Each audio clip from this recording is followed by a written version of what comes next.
What is up, ladies and gentlemen? It's Mike Fletcher, and ladies and gentlemen, this is the 2009 NFL preview. Alright, what I'm going to do is each day, I'm going to talk about one team, or I'll be doing multiple teams as much as I can get out in the allotted time. And today, I'm going to be talking about the Seattle Seahawks. Seattle last season was not very good. Let's be realistic, guys. They went 4-12 in the NFL campaign. They were third place in the NFC West. You know what? Let's just count it down to just a lot of bad luck and a lot of injuries last season. There was a lot of key injuries. Matt Hasselbeck was not himself. He was hurt almost the entire year, and they suffered for it.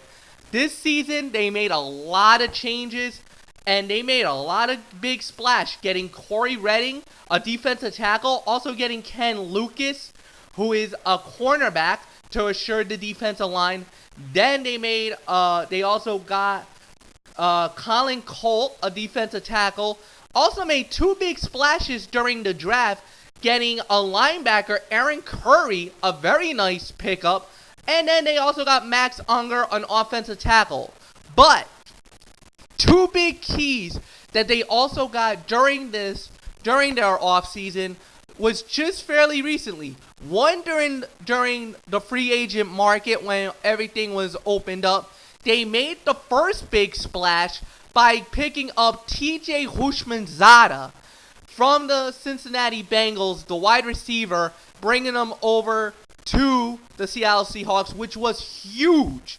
In my opinion, TJ will be one of those factor receivers now that you also got Deion Branch from Louisville, and you also got some good running backs. Maurice Morris actually flew the coop on Seattle, but to get Julius Jones, who will also be on the team as well, was a nice pickup. Then just yesterday, they also picked up Edgerrin James, a running back, who will probably be the complimentary back right behind Julius Jones, as Jones will probably be the feature back.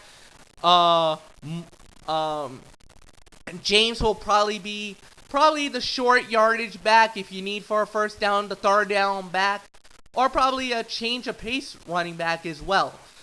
Also, you also got Jim Mora Jr. as the head coach of the team. This will be his first year. He is following after Mike Holmgren had retired the season before. So the expectations are very high, and especially being in a not so great of a division as the NFC West really is. I mean, the division champions, the Arizona Cardinals, were 9-7 last season. So you know the sky's the limit. You know that there's going to be a lot of factors in this.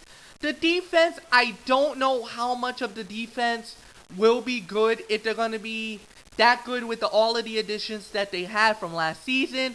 I know offensively, you're gotten a lot more better when you can get James. If Edgerrin James becomes the running back that he was back in the Indianapolis Colts days, or even give you a glimpse of that, or even if he was as good as he was in the Super Bowl last year, because he did have some bright moments in that game.